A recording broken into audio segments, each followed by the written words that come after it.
O pessoal, dando continuidade ao governo Campos Salles, agora vamos falar de duas principais medidas de aliança política que esse governo Campos Salles fez, né? Foi a política dos governadores a nível estadual e a política do café com leite. Agora a gente vai compreender como isso funcionava na prática, na teoria e na prática. Política dos governadores. Era como se fosse um acordão, quando a gente está nas mídias sociais bem acostumado a ouvir essa palavra acordão, é o que o governo Campos Salles fez. Falar, eu vou deixar os governadores, no caso, presidente de estado, que naquela época era ainda presidente de estado, e só vão ser governadores como tal no governo Getúlio Vargas, tá, crianças? Não esqueçam disso. Eles vão deixar esses governadores à vontade para fazer o quê? Para fazer aliança com os mandatários locais. Quem eram os mandatários locais da época? Eram os grandes coronéis da elite agrária, que tinham grande latifúndio, que tinham grande número de empregados e que mandavam naquele lugar, né? Eles tinham o controle não só dos seus empregados, como da população local. E esses coronéis, fechando com esses presidentes de estado, que são os governadores, vão fazer uma aliança. Ou seja, o famoso toma lá da cá que a gente está ouvindo, que a gente escuta até o dia de hoje, troca de favores. O deputado chegava por lá na fazenda do coronel e fazia um acordo. Olha só, meu coronel, estou precisando da vossa pessoa para angariar uns votos para me entrar dentro do Congresso. O que o senhor quer, meu ilustríssimo deputado? Dizendo, coronel, eu abro umas estradas para o senhor poder escoar os seus produtos para os portos para facilitar a locomoção, põe um posto de saúde, né? Faça alguma melhoria a chegar à sua fazenda, em troca, quer dizer, em troca de favor, em troca, o senhor peça por gentileza aos seus funcionários e à população local a votar na minha pessoa, porque eu sou uma pessoa de boa índole e vou fazer um bom trabalho e vou beneficiar o senhor. Ou seja, ao famoso toma lá da cá, troca de favores.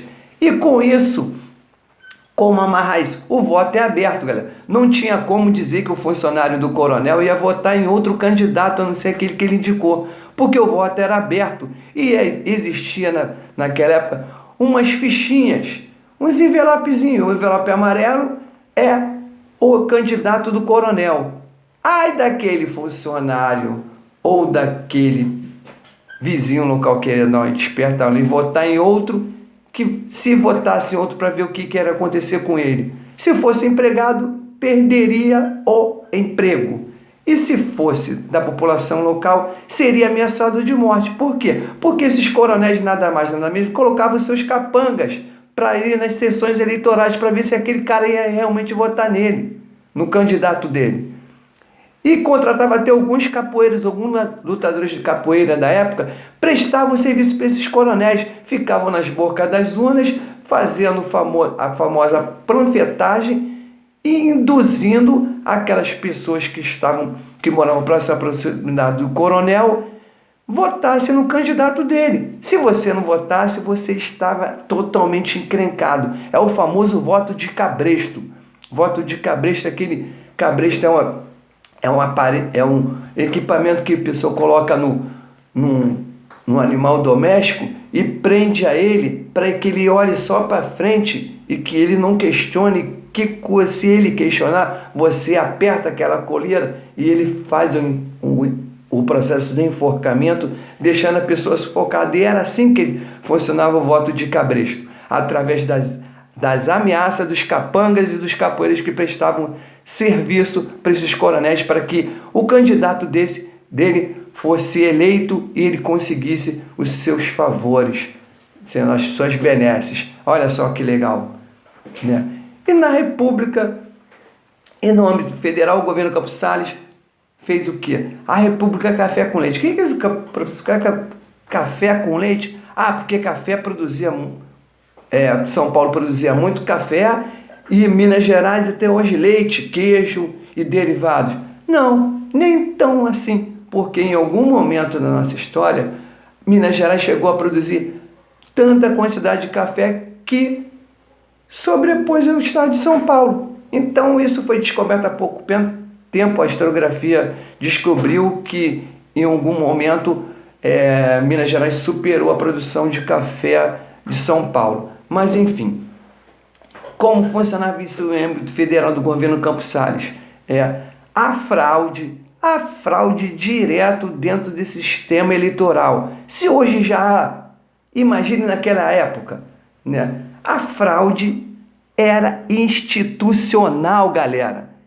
Fique escandalizado da melhor forma que vocês queiram, né? A fraude era institucional como regra do jogo. Ou seja, a fraude eleitoral era diversa todo momento. São Paulo e Minas, São Paulo e Minas. Aí vocês vão perguntar, professor, e os outros estados não falavam nada? Rio de Janeiro, Pernambuco, Rio Grande do Sul.